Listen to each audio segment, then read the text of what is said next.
apresenta Checkup no rádio.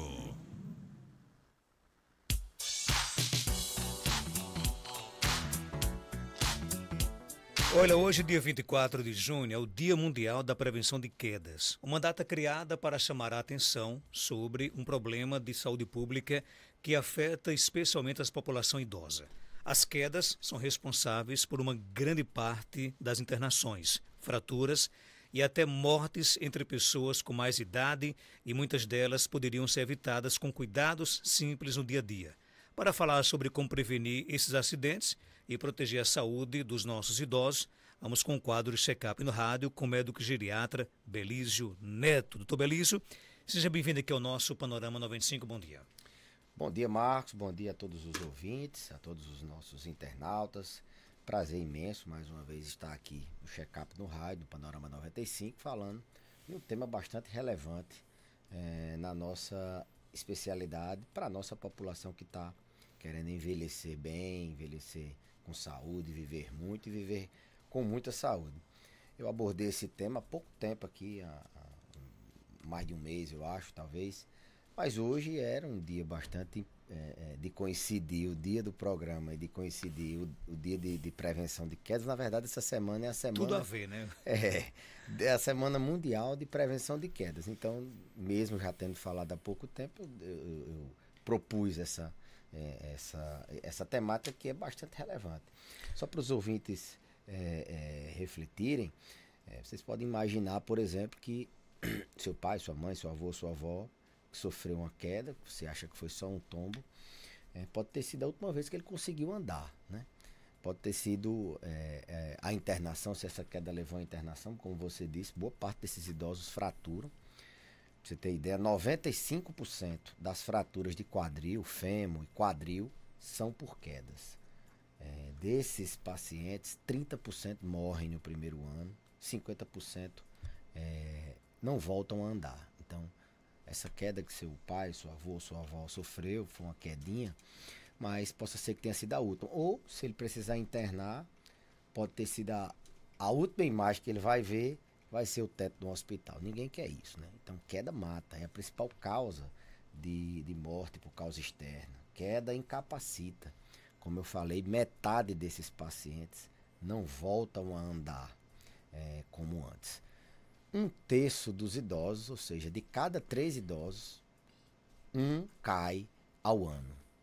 Então, 30% dos idosos sofrem pelo menos uma queda ao ano. E essa queda, como eu falei, ela pode, em metade das vezes, fazer com que o indivíduo não volte a andar como antes.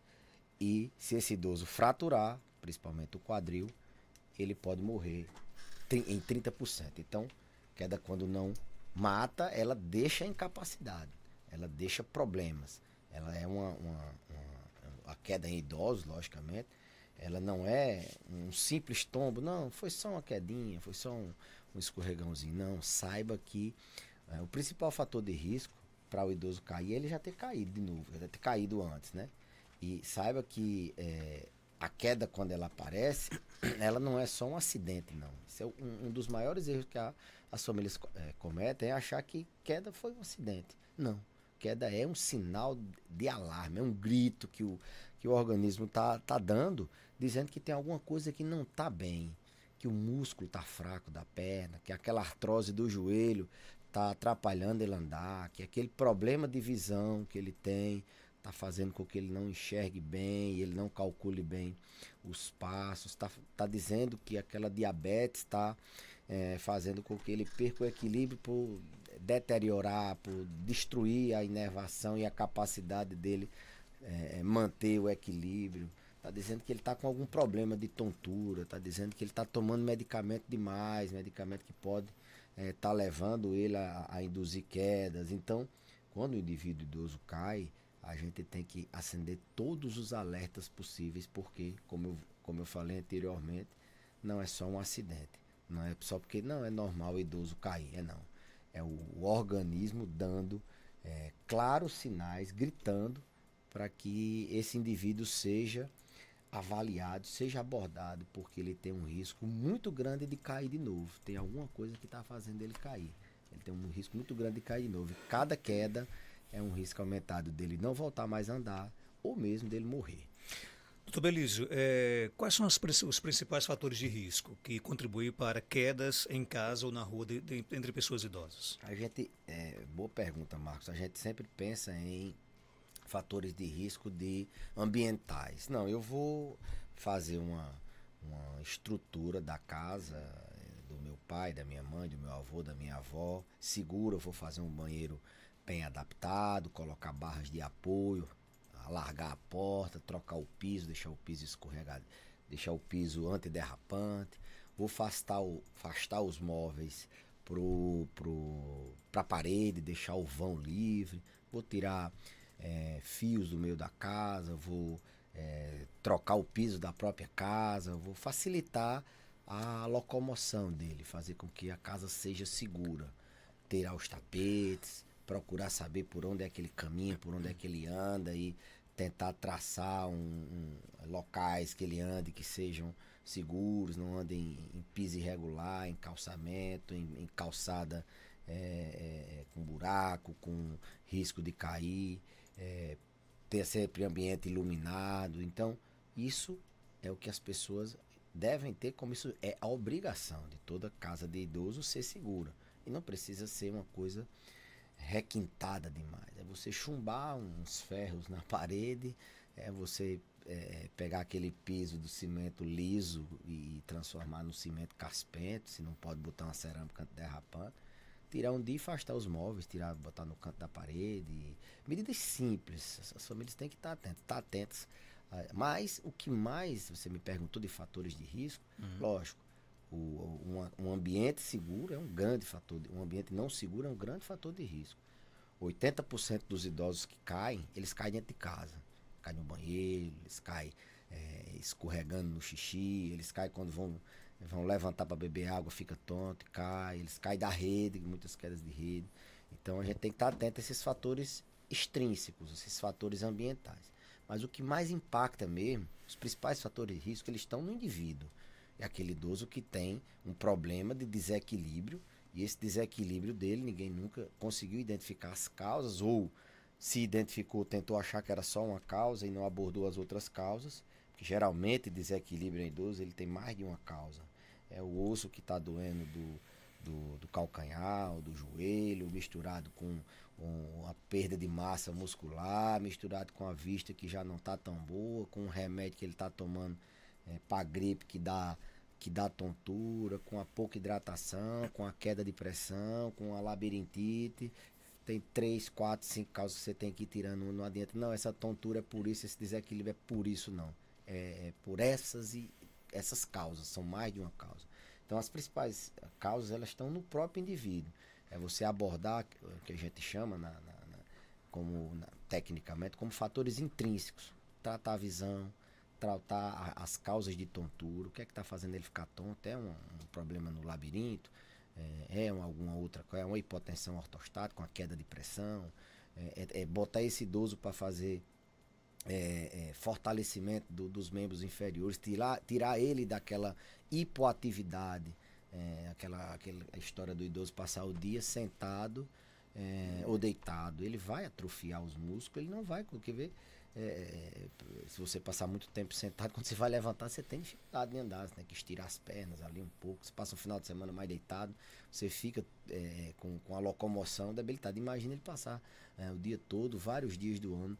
Então, tirar esse idoso do sedentarismo, não é se botar ele passar aí correndo, né? Pelo menos minimamente ele se movimentar mais dentro de casa, dar uma volta ali no quarteirão, fazer ele se exercitar, se for possível, fazer uma atividade física. Então, fatores intrínsecos, fortalecer essa musculatura, tratar a causa da dor, é o joelho que está doendo, tratar essa dor dele, tirar um medicamento que possa estar induzindo a queda de pressão, a hipotensão, ou substituir esse medicamento por outro, orientar que esse idoso não vá no banheiro à noite urinar se ele tem problema com incontinência urinária, se ele tem tontura quando fica em pé, tentar providenciar um urinol para que ele urine ali do lado. Isso minimiza os fatores, isso são os fatores de risco, isso minimiza o idoso dele ter queda. Isso tem um impacto muito grande, você vai estar diminuindo o risco dele ter um evento que é a principal causa de morte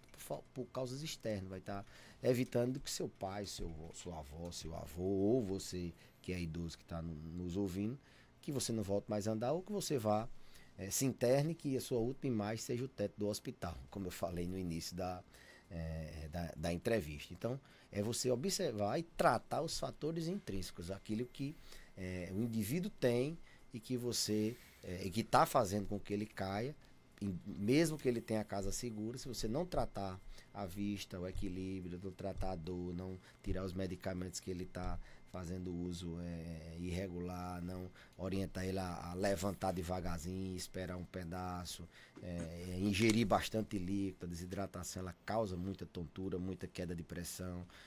Então, os fatores de risco principais estão no próprio indivíduo, são as doenças, são aquilo que causa dificuldade do indivíduo se manter em pé ou se locomover com segurança. Existem doenças ou medicamentos que aumentam o risco de quedas em pessoas idosas? Existem, Marcos, e isso é um drama, né? Porque existe, além daqueles medicamentos que muitas vezes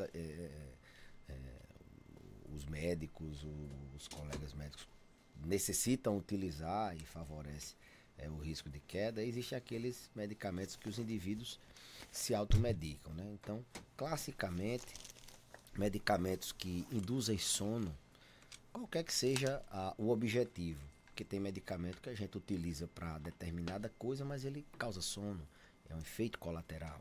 Por exemplo, medicamentos para tratar depressão, para tratar epilepsia, por exemplo, medicamentos para tratar algumas doenças, eles causam sono. Então, se causa sono, ele causa desequilíbrio, ele aumenta o risco do indivíduo cair.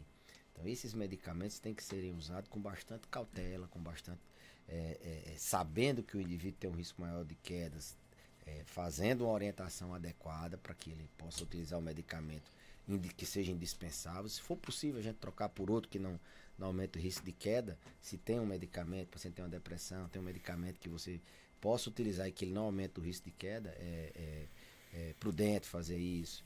Mas, classicamente, aqueles medicamentos que induzem sono, principalmente os de receita azul, os tarja preta, né? Os benzodiazepínicos, as drogas Z, os Zepams da vida, diazepam, clonazepam, lorazepam, esses são os mais perigosos. Mas também o ouvinte não se precipitar, esses medicamentos não podem ser parados assim de uma hora para outra. Quem está tomando tem que ter um acompanhamento para poder desprescrever, para poder desmamar esse medicamento com segurança. Se você para de vez, você pode ter um rebote, uma abstinência. Então, medicamentos que induzem sono são medicamentos que facilitam quedas. Não é que todo medicamento que induz sono vai facilitar, não. Tem alguns medicamentos que a gente utiliza para tratar insônia e a gente orienta, olha, toma quando for deitar e não levante mais. Espera o sono chegar e esse medicamento vai fazer o efeito só durante a noite, de dia você levanta tranquilo. Então, não é todo medicamento, não.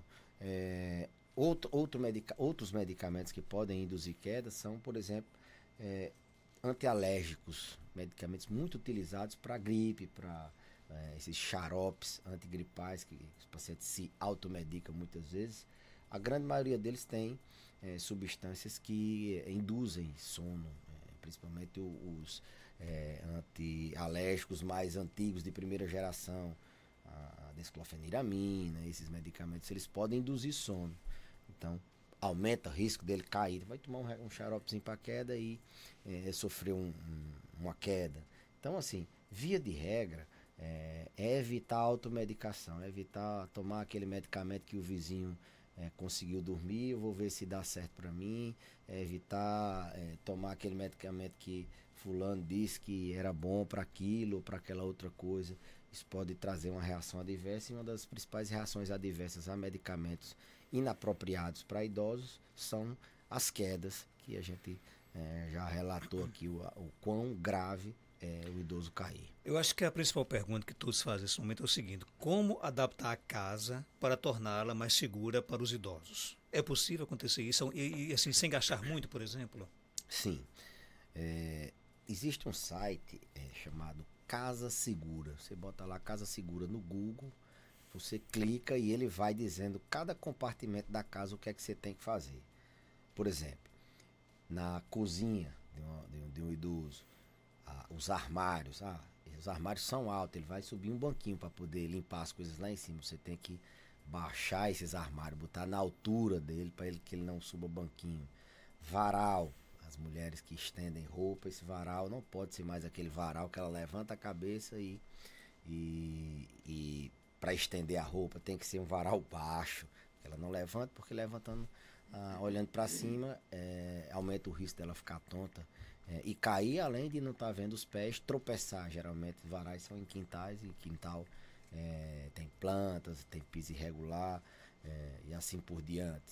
São dois exemplos que impactam no dia a dia. Idoso, que é bem ativo, que gosta isso é quase que todo dia a gente vê isso.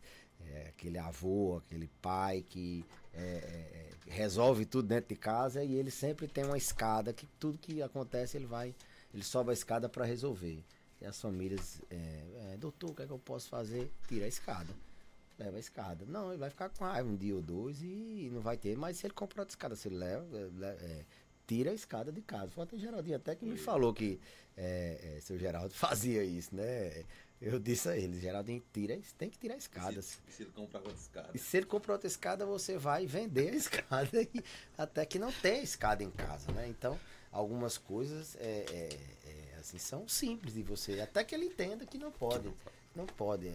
Eu tenho um paciente que é atleta de futebol, ele joga futebol, tem quase 80 anos, 70 anos, foi jogador de futebol quando era na cidade vizinha, e até hoje ele joga bola. Então ele tem um risco de cair, fraturar? Tem, mas ele cuida do osso dele, ele faz densitometria, ele toma cálcio, ele se cuida. São quedas evitáveis, mas no momento que eu perceber que não dá mais para ele estar disputando a partida de futebol, vou ter que dizer, olha, aí o risco supera o benefício, né? Então vamos parar com isso. Então, se é aquele idoso que tem osteoporose, tem o risco de cair, você tem que tomar medidas, baixar o armário da cozinha, o varal tem que... E assim, é chegar e fazer, tirar os tapetes, jogar os móveis no canto da parede, chegar e já fazer a reforma do banheiro e trocar o piso e, lógico, tudo conversado, e se ele tem autonomia.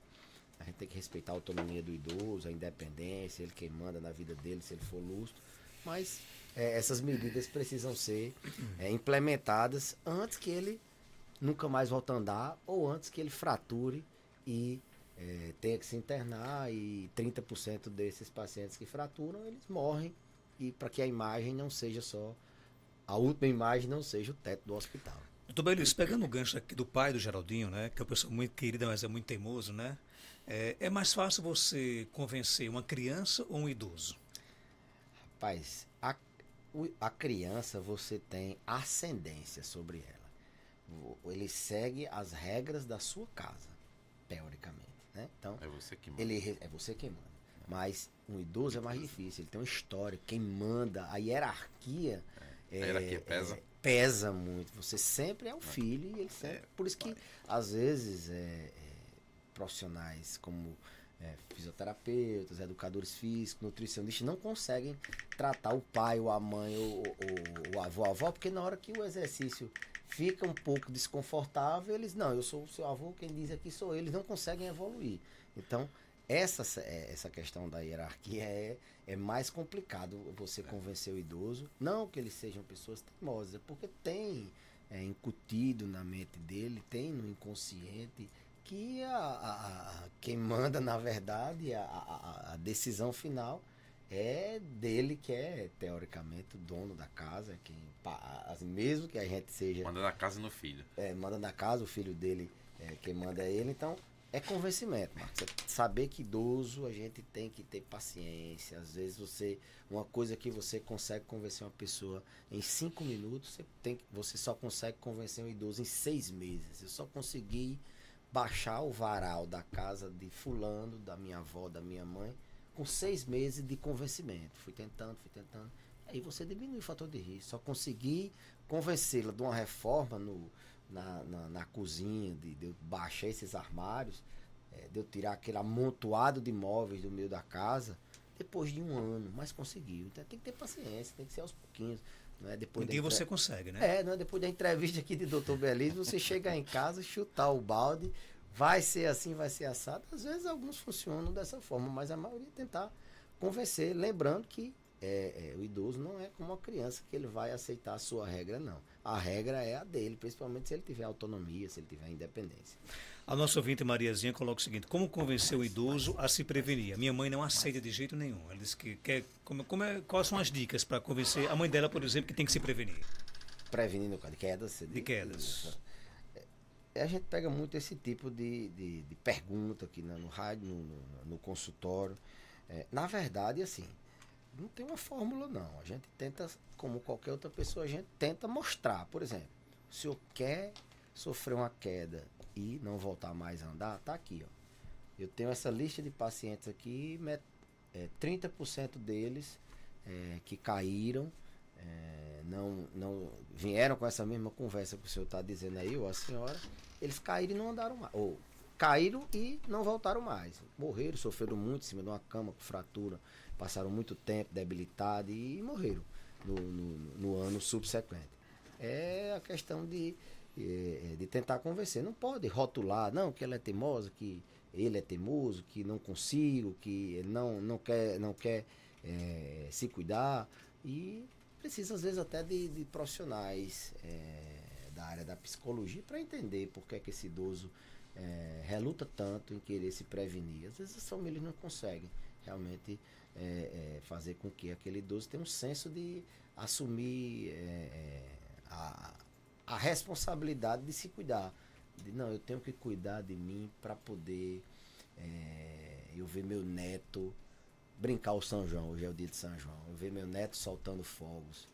Para que eu faça isso, eu não posso estar caindo, fraturando. Eu tenho que procurar me cuidar. Realmente eu vou seguir a orientação da minha filha, que quer me levar para fazer uma avaliação médica. E isso talvez me leve a poder soltar fogos o próximo ano com meu neto, ou no São Pedro já, né, no São Pedro, a brincar com meu neto. Convencimento, Marcos, paciência, evitar rótulos, evitar estigma. Não, ele não consegue, eu não vou tentar mais. É muito mais fácil, não estou dizendo que é o caso da ouvinte, mas é muito mais fácil dizer que a pessoa não quer, não consegue, e você não se envolver nessa questão de convencimento, às vezes até com a busca de um profissional que possa, profissional que eu digo da área da psicologia, que sabe lidar com esse tipo de situação. Por que que esse idoso, todos os idosos querem se cuidar, e por que que só meu pai não quer, porque ele é diferente dos outros, ou porque alguma coisa tem nesse sentido. Na maioria das vezes tem alguma coisa. Tem mais perguntas? Bom dia. Bom dia, Marcos. Bom dia, doutor Belísio. Doutor Belísio, eu já tenho 68 anos e eu tenho o costume de ficar com as luzes da casa todas acesas. Aí os meus meninos reclamam que eu gasto muita energia, fica tudo aceso. Aí deixa uma única lâmpada acesa para o acesso da casa. Mesmo eu conhecendo todos os cômodos e por onde eu vou andar, mas é muito importante estar de luz acesa, ou não? Me responda essa pergunta. É importante? É só fazer o cálculo. Vamos pensar. Quanto é que custa uma fratura de fêmur?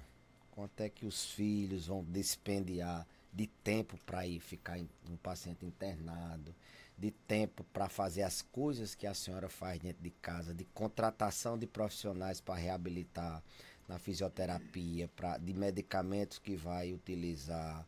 Será que essa luzinha acesa É mais barato. não é mais barato Mais do que... conta, né? não é mais em conta do que uma fratura de fêmur, não? Então, pensem bem. Riscos e benefícios. Determinadas economias, não vou fazer isso porque estou gastando energia, esse exemplo, que é caro, que é não sei o quê. Pense bem, o cálculo de uma fratura de fêmur, o cálculo de você perder sua mãe, sua avó. Lembre que esses pacientes que caem em fratura, se ela cair em fraturar, ela vai ter um risco de morrer em 30%. Qual é o câncer que tem essa mortalidade? Alguns cânceres são, quando tem 30%, são devastadores. Então, você tem que ter essa ideia. A economia da luz pode fazer diferença. Quando você botar na ponta do lápis, realmente se fraturar, talvez seja mais caro. Doutor Belísio, obrigado pela sua participação. Algo mais a acrescentar, pode ficar à vontade. Marcos, só agradecer mais uma terça-feira. Você perdeu aqui, rapaz. Dizer que hoje... Não, eu soube, Você já mas soube eu já? estava acompanhando em casa. Mas você perdeu.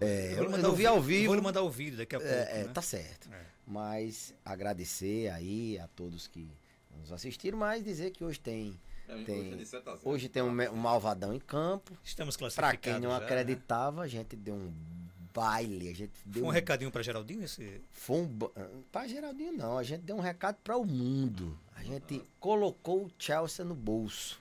A gente não pegou um time, ficou retrancado e jogou por uma bola, não. A gente dominou as ações. O Chelsea bateu, tentou, mas não teve jeito. O Malvadão ganhou e ganhou bonito. A emoção daquele jogo foi parecida com aquela emoção da final de 2019. Então, o ouvinte Alexandre, saudações, o Alexandre Muniz aqui tem outra pergunta para o Dr. Belísio Neto, né?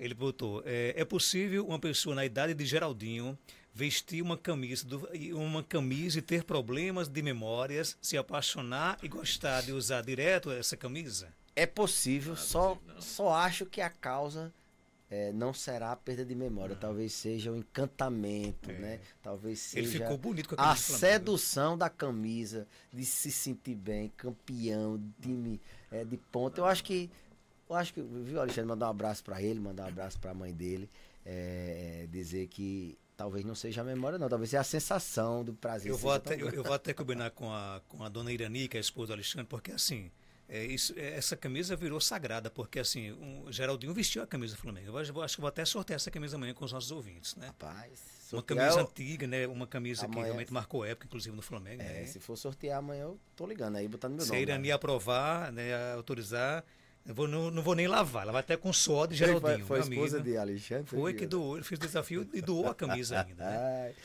Pronto, o Alexandre disse que a camisa é dele, tu pode sortear. Pronto, Amanhã eu vou Geraldinho. sortear. rapaz, vai levar mesmo. Gente, essa camisa aqui, ela é histórica, né? Geraldo Oliveira vestiu essa camisa aqui, né? Então nós vamos sortear amanhã com os nossos ouvintes. Olha, tem até o patrocínio da Ali, olha. Camisa Do linda. tempo da Olímpia, essa é uma relíquia. É uma mesmo. relíquia, é relíquia. A camisa aqui tem o quê? Tem uns 10 anos Mais de 10 existência? anos. Mais 10 anos. Pronto, e vai até com o suor do Geraldinho. Quer cheirar, doutor Belísio, o suor do Geraldinho, não? Não. Deixa quem ganhar, né? Deixa ganhar. Um abraço, viu? Valeu, um abraço. 7h47. Já a gente volta com mais informações.